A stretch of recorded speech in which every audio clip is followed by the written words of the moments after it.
ये वीडियो केवल एजुकेशनल उद्देश्य के लिए है। निवेश से पहले अपनी रिसर्च या किसी फाइनेंशियल एक्सपर्ट से सलाह जरूर लें। देखिए, इसका सीधा सा मकसद ये था कि कैसे फॉरेन इनफ्लो को हम लोग बढ़ाएं यहाँ पे, और जो फॉरेन इनफ्लो जा रहा है यहाँ से, विदेशी मुद्रा यहाँ से निकाला जा रहा है, उसको कैसे रोका जाए। इसके लिए 3 बड़े कदम उठाए गए हैं।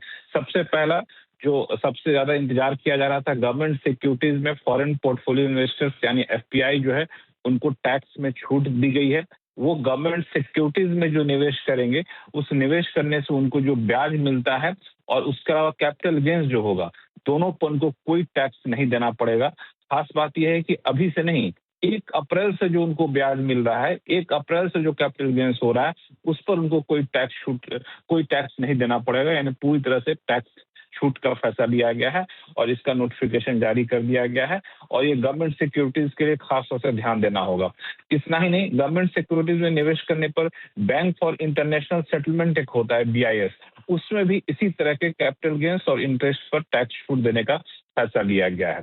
दूसरा जो बड़ा फैसला लिया गया है वो है, विदेश में जो रहते हैं NRI, PROIs, वो भारत में जब निवेश करते हैं तो उनकी एक सीमा होती है। जैसे पोर्टफोलियो इन्वेस्टमेंट स्कीम में निवेश करते हैं तो 5% की सीमा होती है, उसे बढ़ाकर 10% करने का फैसला लिया गया है।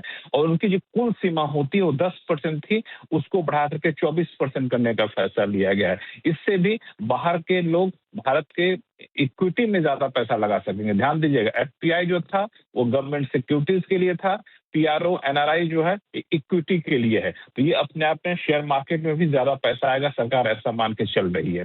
तीसरा फैसला लिया गया है, गवर्नमेंट सिक्योरिटीज में एफपीआई जो निवेश करते थे उससे जुड़े नियमों में बदलाव किया गया है और आसान किया गया है। मिसाल के तौर पर, जो फुल्ली एक्सेसिबल रूट होता था FAR, इसके तहत स्पेसिफाइड सिक्योरिटीज जो होते हैं उसमें दायरा बढ़ाया गया। उसमें 15 साल, 30 साल और 40 साल वाले जो गवर्नमेंट बॉन्ड होते हैं उसको भी इसमें शामिल कर लिया गया है।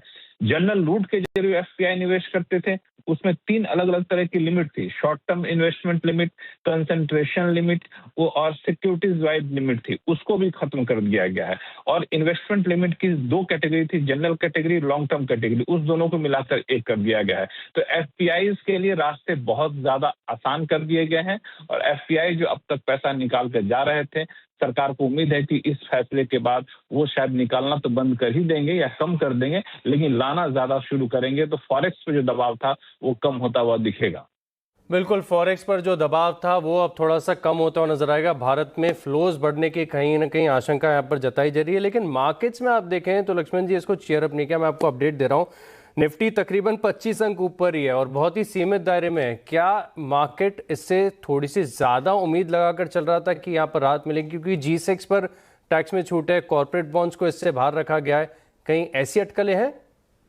नहीं, देखिए, दरअसल ये मार्केट में ज्यादा तो बेहतर मार्केट के एक्सपर्ट बताएंगे, लेकिन मेरा अपना मानना है कि ये खबर पहले से ही, आपको याद होगा जब ये बुधवार को कैबिनेट की बैठक हुई थी, उसी वक्त सबसे पहले हमने बताया भी था कि ये सरकार ने डिसीजन ले लिया है और बहुत जल्द आपको इसका औपचारिक ऑर्डर आएगा। उसी बात से अटकलें काफी ज्यादा बढ़ गई थी। सिर्फ इंतजार था कि औपचारिक नोटिफिकेशन कब आता है। एक तो न्यूज पहले से थी, सिर्फ इस न्यूज पे मुहर लगी है।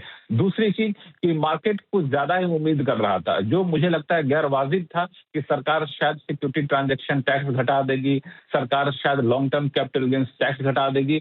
और सरकार कभी से इस मूड में थी ही नहीं, क्योंकि सरकार का मानना था कि ये करना अभी के मौके पर बहुत समझदारी नहीं होगी।